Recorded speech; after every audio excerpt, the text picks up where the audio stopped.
ঈদের নামাজ পড়ার সঠিক নিয়ম ভিডিওটি কেউ টান দিবেন না, ইনশাআল্লাহ সুন্দরভাবে বুঝিয়ে দিব।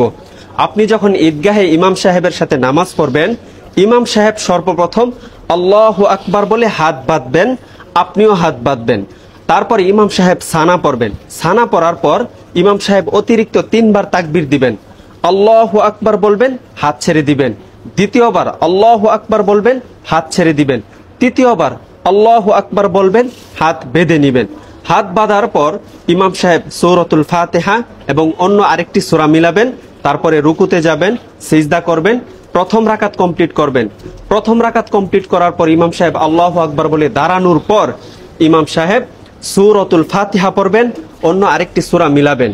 অন্য আরেকটি সূরা মিলানোর পরে রুকুতে যাওয়ার পূর্বে ইমাম সাহেব আরো 3টি তাকবীর দিবেন।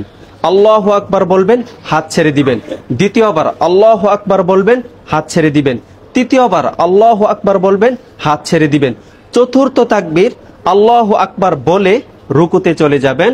তারপরে রুকুর তাসবিহ পড়বেন, রুকু কমপ্লিট করবেন, সিজদাতে যাবেন, সিজদা কমপ্লিট করার পর ডানে বামে সালাম ফিরিয়ে নামাজ শেষ করবেন।